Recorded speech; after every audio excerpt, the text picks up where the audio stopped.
This 1861 Springfield rifle, now in the care of the South Dakota State Historical Society, is one of tens of thousands issued to Union troops. It has a unique South Dakota connection. Leopold Joseph Balza was my great-great-grandfather, and he had brought this out with him after the Civil War. They came to near Cavor on a farm that he lived on until his death in 1914. And this was his. He carried it during the Civil War. He brought it with him, and it stayed within the family. What we've found from history and from letters and information being passed down from family members is that he enlisted in Company G of the 18th Wisconsin Infantry. We know that he saw combat, and we know that he was injured during the Civil War. He lost a toe. Leopold Balza was born in Belgium and immigrated to Door County, Wisconsin. He entered service with the 18th Wisconsin Infantry on October 4, 1864, and was present at the Battle of Allatoona, Georgia on October 5th.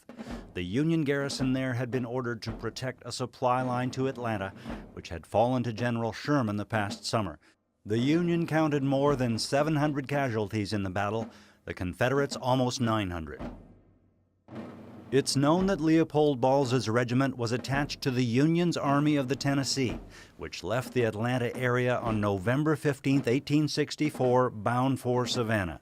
The Union's Army of Georgia made up the second prong of the march, approaching Savannah from the northwest.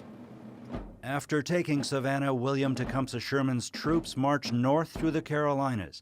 Leopold Balza was present at the Battle of Wise Fork near Kinston, North Carolina, in a three-day battle lasting from March 7th through March 10th, 1865. Union troops defeated an entrenched Confederate force, hoping to slow their advance. The end of the war was only about 8 weeks away. Leopold Balza's 18th Wisconsin Infantry marched in parades through the streets of Washington, D.C. during the Grand Review celebrations on May 23rd and 24th of 1865. Balza returned home to Brussels, Wisconsin, got married, and resumed farming. In 1885, he left Wisconsin with his wife and 2 daughters for a farm near Cavor, South Dakota. He brought his Springfield rifle with him. For the Balza family and those members of that family that stayed on that farm, they kept it in trust. They kept it there. They kept it in good condition. It did not come out at all during the, it was never used again to the best of our knowledge, and so it was kept in pretty pristine condition. Mike Rounds credits a number of family members for its good condition and donation to the South Dakota State Cultural Heritage Center. In particular, his second cousin, Leon Bay, who took the time to not only protect it all of these years, as he stayed on the farm that Leopold had originally been on, and then he showed it to family members on a regular basis, but he always made sure to protect it. And he understood the significance of this to the entire family, and he wanted it here in South Dakota. So I give him a huge amount of credit for actually taking the initiative.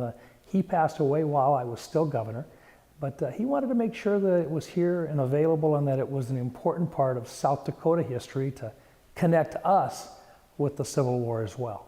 And that's a message that we want the next generation to learn as well, that we had family members who were actively engaged in important aspects of our nation's history, and that it isn't something that's disconnected.